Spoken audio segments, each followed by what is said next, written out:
오늘 빅픽처에서는 삼성전자 이야기 다뤄보겠습니다. 벌써 1년이 넘었습니다. 지난해 초에 이 고점 부근에서 계속해서 밀려 내려오는 모습을 보여주고 있는데 삼성전자 6만 원 선까지 와 있죠. 과연 이런 부진의 이유는 어디 있을지, 향후에 언제쯤이나 달라진 모습을 기대해 볼 수 있을지 큰 그림 그려주실 분 교보증권의 사용관 차장입니다. 안녕하세요. 네, 안녕하세요. 네.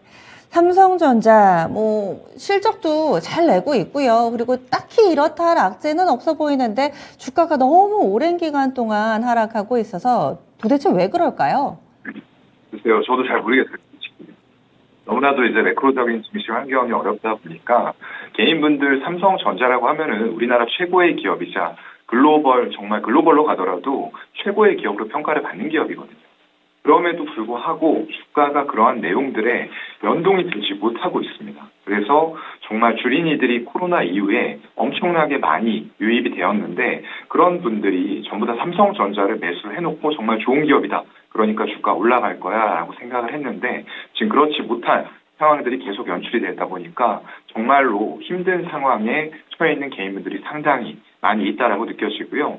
그래서 일단 분기 매출 역대 최고 나왔고 영업이익도 역대 두 번째 급으로 나왔음에도 불구하고 일단 지금 시장 자체가 어떤 달러 강세 쪽으로 금리 인상과 더불어서 가는 그런 시장이다 보니까 외국인들이 일단 무조건적으로 기업의 내용과는 관계없이 지금 한국에 투자하고 있는 돈들을 달러로 바꿔서 나가기를 원하기 때문에 수급이 거의 90% 이상을 좌지우지한다. 그렇게 봐야 될 것 같습니다. 결국에는 외국인이 한국 증시를 팔고 있고 거기에 대표 주자인 삼성전자가 그래서 타겟팅이 된 거다 이렇게 얘기를 해주시는 건데 세부적으로 들어가 보더라도 국내 이 기관들, 증권사들의 시각도 좀 바뀌고 있습니다. 2월까지만 하더라도 좋다고 목표가 상향 조정 레포트가 나왔는데 3월부터 하향 조정이 하나둘씩 나오더니 4월에는 안 내린 증권사가 없을 정도로 목표가 하향 조정이 본물을 이뤘거든요. 그래서 한 8만 원대에서 대체적으로 지금 목표가 컨센서스는 형성돼 있는 것으로 보입니다. 이런 흐름에 대해서는 어떻게 판단해야 될까요? 글쎄요, 아까 말씀드렸던 대로 일단 삼성전자라는 기업 자체가 나쁜 기업이 아닙니다. 굉장히 좋은 기업이기 때문에 이런 목표가 상향 부분들, 특히나 내용적으로 봤을 때에는 어떤 주가를 하향시킬 이유가 없었던 거죠. 그런데 여러 가지 악재들이 또 터졌습니다. 금리 인상이라던가 거기다 더불어서 양적 긴축, 거기다가 러시아와 우크라이나 사태 같은 예측하지 못했던 일들이 자꾸 일어나다 보니까 이런 매크로적 환경이 기업 자체의 주가를 누르는 그런 리스크 요인으로 작용을 하고 있다라고 보여지고요. 그래서 어떤 미래 전망에 대해서 전망하는 건 좋습니다. 다 좋은 일인데 그런 것들 투자 판단을 참고로 할 때 개인분들은 좋다라고 하면은 잘 모르니까 그냥 막연하게 그냥 바로 사버리고 이런 부분들이 있을 수가 있거든요. 그게 이제 지금의 어떤 주가 하락에 맞물려서 수익률의 악화를 가져왔던 그런 부분이라고 볼 수가 있겠죠. 그래서 일단 또 리포트의 문제가 셀 리포트가 없어요. 전체적으로 봤을 때 다 기업 내용을 좋게 읽기만 하고 사라 바이만 외치다 보니까 개인들이 투자 판단하는 데 있어서도 어려움이 있기 때문에 이런 부분들은 어떤 외국의 사례처럼 개선을 해나가야 되는 부분이라고 분명히 좀 생각을 하고 있고요. 최근에 일단 목표가가 10만 원에서 대체적으로 좀 넘긴 쪽도 있었는데 하향을 하는 그런 분위기로 가고 있죠. 이게 매크로 불확실성이 가장 크게 작용을 하고 있다라고 보이고요. 최근에 보게 되면 TSMC, 삼성전자 대비해서 장기 공급 계약 비중이 훨씬 더 높습니다. 그만큼 실적이 안정적으로 갈 수 있는 기업이겠죠. 그리고 실적도 양호한데 이런 TSMC도 주가가 고전을 하고 있다는 얘기예요. 어떤 금리가 올라가는 그런 시기에 있어서 성장주들의 성장률이 꺾일 수가 있다라는 부분들이 전부 다 주가에 반영이 되고 있는 그런 구간이라고 볼 수가 있겠죠. 일단 시장 예상을 상회하는 반도체 출하량 증가가 나오고 있는데 이걸 좋게만 보는 시각이 있는 것도 아닙니다. 일단 건전하게 그동안 쌓여왔었던 악성 재고 소진이 아니고 오히려 이게 재고가 축적되면서 악성 물량으로 남을 수도 있다라는 시각까지 같이 나오면서 비관론이 확산되고 있는 부분도 어떤 매크로적인 환경에 다 의존을 하고 있다라고 봐야 될 것 같고요. 그래서 그나마 조금 이제 중장기적인 전망으로 봤을 때에는 삼성전자도 TSMC 못지않게 파운드리라던가 어떤 디스플레이 쪽에서는 장기 공급 계약의 비중이 상당히 높은 기업입니다. 그래서 이런 부분들 중장기적으로 보고 갈 때는 괜찮을 것 같고요. 결국에는 주가는 어떤 기술적으로 매매 타이밍을 잡는 것도 중요할 것 같아요. 결국에 어디에서 사서 어디에서 파느냐가 수익과 손실을 결정하는 구간이기 때문에 이런 좋은 내용들을 바탕으로 해서 나름대로 여러분들 나름대로의 어떤 매매 타이밍을 잡는 것은 본인이 판단해야 될 문제다라고 한 번 더 말씀을 드리고 싶습니다. 네, 이번엔 수급적으로 한번 보겠습니다. 일부는 삼성전자의 이렇게 추세적인 하락이 앞서서 액면 분할을 단행한 것이 패착이다, 악수를 둔 것이다, 개인들의 비중이 너무 높아져서 예전과는 좀 다른 움직임을 나타낼 수밖에 없다, 이런 얘기들도 하던데 여기에 대해서는 어떻게 보세요? 글쎄요. 액면 분할로 인해서 개인들 비중이 높아졌다라는 일정 부분은 맞을 수 있을 것 같아요. 그런데 결국 개인들이 살려면은 누가 팔아야 되죠? 외국인하고 기관 쪽에서 매도 물량이 나와야지만 개인들이 살 수가 있는 거죠. 그러한 부분들이 결국에는 아까 말씀드렸던 대로 달러 강세 속에서 외국인들은 계속적으로 환손실을 피하기 위해서 지분율이 많이 들어가 있는 종목에 대해서 매도를 해서 바꿔서 나가기를 이미 원하고 있다는 거죠. 그렇기 때문에 이게 액면 분할을 꼭 했다고 해서 그게 개인들의 비중을 높여주는 계기가 되었다라고 보기에는 무리가 좀 있을 것 같고요. 어쨌건 간에 외국인하고 기관들이 물량을 계속적으로 떨어지는 칼날을 개인들이 받을 수밖에 없는 그런 구조로 가고 있다라고 좀 볼 수밖에 없을 것 같아요. 그래서 일단은 이 주가가 정말로 기술적인 단기 반등이 아니라 계속적으로 정확하게 반등을 하기 위해서는 여러 가지 사업군들도 실적 내용들이 조금 더 개선되는 모습들이 필요할 것 같고요. 그리고 아직도 이렇게 많이 팔았음에도 불구하고 50% 이상을 가지고 있는 외국인 쪽에서 연속적으로 매수하면서 다시 한번 우리나라 최고의 기업, 글로벌 최고의 기업인 삼성전자에 대해서 비중을 늘려나가는 과정을 확인을 해야만 될 것 같아요.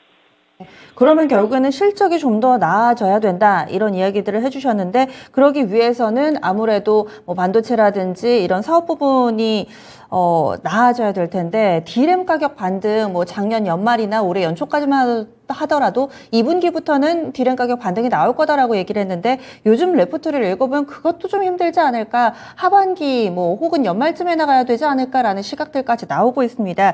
D램 2분기 전망 어떻습니까? 글쎄요. 이게 참 장치 산업이고 하기 때문에 정말로 예측이 크게 어려운 분야는 아닌데 변수가 자꾸 나타나는 부분이 문제가 되는 거예요. 아까 말씀드렸던 러시아와 우크라이나 사태, 그리고 코로나 같은 사태가 일어나면서 어떤 공급망의 교란, 물류의 어려움, 이런 것들이 이제 전부 다 리스크 요인이 복합적으로 너무나도 많은 것들이 터지다 보니까 예측을 하기가 점점 더 어려운 쪽으로 가고 있다는 거죠. 일단 글쎄요, 업황이 자체가 좋아진다라고 하더라도 외국인들이 연속적으로 삼성전자를 살까? 이런 부분에 대해서는 아직까지 조금 저는 퀘스천 마크를 달 수밖에 없는 구간이라고 생각을 하고요. 일단 지금 서버용 D램이 가격이 전분기 대비했을 때 좀 많이 빠지고 있는 상황이에요. 5% 정도가 2분기에는 1분기 대비해서 더 낮아질 것으로 전망들을 하고 있는 그런 상태고요. 근데 이게 1분기에도 역시나 작년 4분기 대비했을 때 3에서 8% 정도 가격 하락이 있었단 말이죠.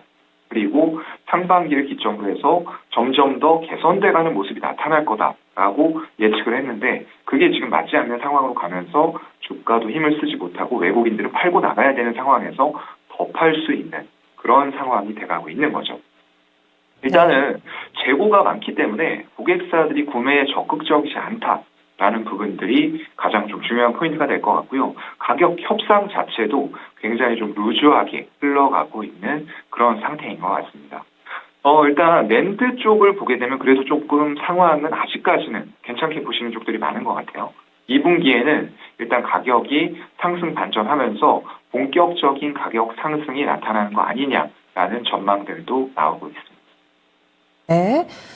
이렇게 해서 본업에 대한 내용들까지 알아봤는데, 새로운 먹거리로 뭐 파운드리라든지 통신장비라든지 이런 쪽도 좀 박차를 가하고 있습니다. 특히나 오늘은 5G 쪽으로 수주 소식이 나왔는데요. 의미를 둘 수 있는 규모 정도인지, 그리고 5G 관련해서도 계속해서 좀 사업이 커나갈 수 있는지, 여기에 대해서는 어떻게 보세요? 네, 일단은 1조 원대가 넘는 수주 규모예요. 삼성전자 자체적으로 봤을 때에도 미국 내에서 통신사 관련된 수주는 역대 2위입니다. 굉장히 큰 규모인데 이게 정말 삼성전자가 아닌 다른 뭐 중견급 이하의 기업에서 나왔다라고 하면은 정말로 크게 영향을 미칠 수 있는 사안인데 워낙에 5G 말고도 다른 사업군들을 많이 하면서 엄청난 매출을 일으키고 있는 삼성전자에는 아주 크게 효과를 좀 불러일으키기는 조금 힘들지 않을까라고 생각이 되고요. 그렇다고 하더라도 이런 부분들이 계속적으로 레퍼런스를 쌓아가면서 어떤 신뢰도를 확보하고 향후에 추가 수주 이런 부분들을 봤을 때는 분명히 좋다라고 보고 있어요. 그래서 이게 이제 중요한 부분은 DC 네트워크 쪽하고 수주를 하게 되었는데 중요한 게 이제 5G 가상기지국이라는 부분이 될 것 같습니다. 가상화를 시키는 건데요. 이걸 보게 되면 20년 말에 삼성전자가 업계 최초로 미국 내에서 상용화를 시켰어요. 그러면서 대규모 상용화가 되면서 영국이라던가 일본 이런 쪽들까지도 글로벌 선진 시장이죠, 전부 다. 그런 쪽들에서 우수한 기술력을 입증을 받으면서 4세대 소프트웨어 기술력, 거기다 더불어서 글로벌 상용 역량이 지금 합쳐지면서 굉장히 집약체된 그런 부품이라고 보시면 될 것 같습니다. 그래서 이런 부품들이 결국에는 지금도 발전이 계속되고 있지만 통신시장의 어떤 패러다임 자체를 계속 바꿔줄 수가 있다라는 거죠. 그래서 우월적이고 선도적인 지위를 계속적으로 유지해가는 데 상당히 큰 도움이 될 수 있는 그런 기술들이 집약이 되어 있다라고 생각을 하시면 될 것 같습니다. 그래서 일단 이 수주 자체도 규모로 봤을 땐 결코 작지 않은 금액이에요. 하지만 그런 수주로 인한 단발적인 어떤 주가의 흐름을 기대하기보다는 이러한 부분들이 결국에는 세계 최대의 통신 시장인 미국 내에서 어떤 점유율을 확대해 나가는 과정에 있다라고 생각하시면 좋을 것 같고요. 거기다 더불어서 핵심 공급사로서의 입지를 강화해 나가는 그런 상태. 그래서 이런 부분들이 결국에는 삼성전자와 협업해 나가는 한국의 벤더들에게도 중장기적인 흐름으로 좋은 긍정적인 흐름들을 이끌어낼 거다라고 말씀을 드릴 수가 있을 것 같습니다. 네, 그러면 오늘 장 큰 그림 간략하게 그려주세요. 네, 일단은 오늘 시장 그렇게 나쁜 상태는 아닌 것 같아요. 하지만 내일 하루 또 휴일이 있는 상태고요. 결국에는 FOMC에서 파월이 어떤 말들이 또 그의 입에서 흘러나올까 이런 부분들을 주목해야 되기 때문에 너무 시장의 핑퐁 장세에 대해서 민감하게 반응하면서 자꾸 수익을 쫓기보다는 어느 정도 시장의 방향성이 결정이 되는 이런 상태에서 접근을 하시면 좋을 것 같아요.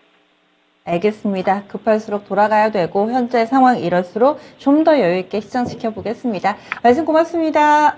네, 고맙습니다. 네.